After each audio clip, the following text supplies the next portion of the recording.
Yeskel 33 ayat 1 sampai 33. Yeskel 33 ayat 1 sampai 20. Nubuatan pengharapan bagi Israel. Tugas Yeskel sebagai penjaga. Lalu datanglah firman Tuhan kepadaku, hai anak manusia, berbicaralah kepada teman-temanmu sebangsa dan katakanlah kepada mereka, kalau aku mendatangkan pedang atas sesuatu negeri dan bangsa negeri itu mengambil seorang dari antara mereka dan menetapkan dia menjadi penjaganya, dan penjaga itu melihat pedang itu datang atas negerinya, lalu meniup sangkakala untuk memperingatkan bangsanya. Kalau ada seorang yang memang mendengar suara sangkakala itu, tetapi ia tidak mau diperingatkan, sehingga sesudah pedang itu datang ia dihabiskan, darahnya tertimpa kepadanya sendiri. Ia mendengar suara sangkakala, tetapi ia tidak mau diperingatkan, darahnya tertimpa kepadanya sendiri. Kalau ia mau diperingatkan, ia menyelamatkan nyawanya. Sebaliknya penjaga yang melihat pedang itu datang tetapi tidak meniup sangkakala, dan bangsanya tidak mendapat peringatan, sehingga sesudah pedang itu datang seorang dari antara mereka dihabiskan, orang itu dihabiskan dalam kesalahannya. Tetapi aku akan menuntut pertanggungjawaban atas nyawanya dari penjaga itu. Dan engkau anak manusia, aku menetapkan engkau menjadi penjaga bagi kaum Israel.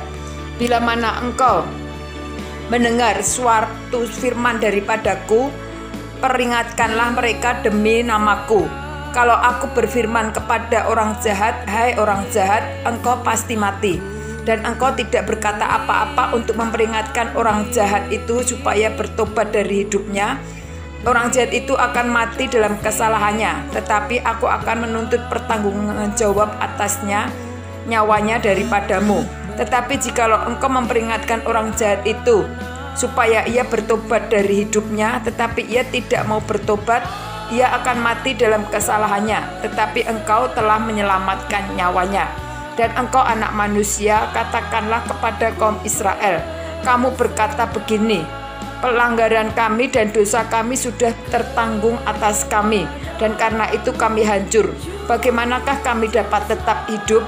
Katakanlah kepada mereka, demi aku yang hidup, demikianlah firman Tuhan Allah, aku tidak berkenan kepada kematian orang fasik, melainkan aku berkenan kepada pertobatan orang fasik itu dari kekelakuannya supaya ia hidup. Bertobatlah dari hidupmu yang jahat itu. Mengapakah kamu akan mati, hai kaum Israel? Dan engkau anak manusia, katakanlah kepada teman-temannya sebangsa, kebenaran orang benar tidak menyelamatkan dia. Pada waktu ia jatuh dalam pelanggaran, dan kejahatan orang jahat tidak menyebabkan dia tersandung pada waktu ia bertobat dari kejahatannya. Dan orang benar tidak dapat hidup karena kebenarannya pada waktu ia berbuat dosa. Kalau aku berfirman kepada orang benar, engkau pasti hidup, tetapi ia mengandalkan kebenarannya dan ia berbuat curang, segala perbuatan-perbuatan kebenarannya tidak akan diperhitungkan, dan ia harus mati dalam kecurangan yang diperbuatnya. Kalau aku berfirman kepada orang jahat, engkau pasti mati, tetapi ia bertobat dari dosanya serta melakukan keadilan dan kebenaran, orang jahat itu mengembalikan gadaian orang, ia membayar ganti rampasannya menuruti peraturan-peraturan yang memberi hidup, sehingga tidak berbuat curang lagi, ia pasti hidup, ia tidak akan mati. Semua dosa yang diperbuatnya tidak akan diingat-ingat lagi. Ia sudah melakukan keadilan dan kebenaran, maka ia pasti hidup. Tetapi teman-temanmu sebangsa berkata, tindakan Tuhan tidak tepat, padahal tindakan mereka yang tidak tepat. Jikalau orang benar berbalik dari kebenarannya dan melakukan kecurangan, ia harus mati karena itu. Sebaliknya, kalau orang fasik bertobat dari kefasikannya dan ia melakukan keadilan dan kebenaran, ia pasti hidup karena itu. Tetapi aku berkata, tindakan Tuhan tidak tepat. Aku akan menghakimi kamu masing-masing menurut kelakuannya, hai kaum Israel.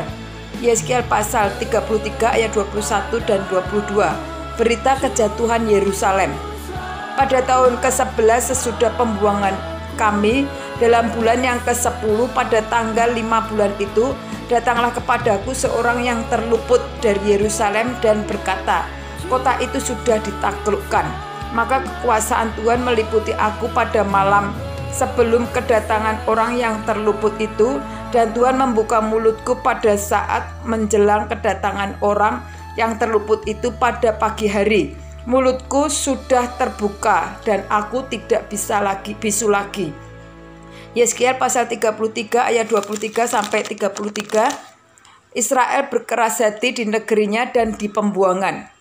Lalu datanglah firman Tuhan kepadaku, hai anak manusia, orang-orang yang tinggal pada reruntuhan-reruntuhan ini, yaitu yang di tanah Israel, berkata begini, Abraham adalah seorang diri, tak kala ia mendapat tanah, ia menjadi miliknya, tetapi kita banyak.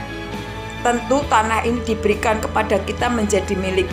Oleh karena itu katakanlah kepada mereka, beginilah firman Tuhan Allah, kamu makan daging dengan darahnya, kamu melihat juga dengan berhala-berhalamu, dan kamu menumpahkan darah. Apakah kamu akan tetap memiliki tanah ini?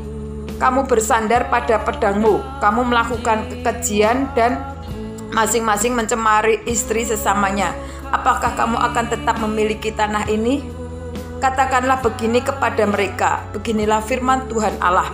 Demi aku yang hidup, orang-orang yang tinggal pada reruntuhan-reruntuhan akan mati rebah oleh pedang, dan orang-orang yang di padang akan kuberikan kepada binatang liar menjadi makanannya, dan orang-orang yang di dalam kubu dan gua akan mati kena sampar. Tanah ini akan kubuat musnah dan sunyi sepi, dan kecongkakannya yang ditimbulkan kekuatannya akan berakhir. Gunung-gunung Israel akan menjadi sunyi sepi sehingga tidak seorang pun berani melintasinya. Dan mereka akan mengetahui bahwa akulah Tuhan pada saat aku membuat tanah ini musnah dan sunyi sepi, oleh karena semua perbuatan mereka yang keji yang mereka lakukan. Dan engkau anak manusia, teman-temanmu sebangsa bercakap-cakap mengenai engkau dekat tembok-tembok dan di pintu rumah-rumah, dan berkata satu sama lain, masing-masing kepada temannya, silakan datang dan dengar apa yang difirmankan oleh Tuhan. Dan mereka datang kepadaku seperti rakyat berkerumun dan duduk di hadapanmu sebagai umatku, untuk mereka mendengar apa yang kuucapkan, tetapi mereka tidak melakukannya. Mulutnya penuh dengan kata-kata cinta kasih, tetapi hati mereka mengejar keuntungan yang haram. Sungguh, engkau bagi mereka seperti seorang yang melakukan syair cinta kasih dengan suara yang merdu dan yang pandai main kecapi. Mereka mendengar apa yang kau ucapkan, tetapi mereka sama sekali tidak melakukannya. Kalau hal itu datang, dan sungguh akan datang, mereka akan mengetahui bahwa seorang nabi ada di tengah-tengah mereka.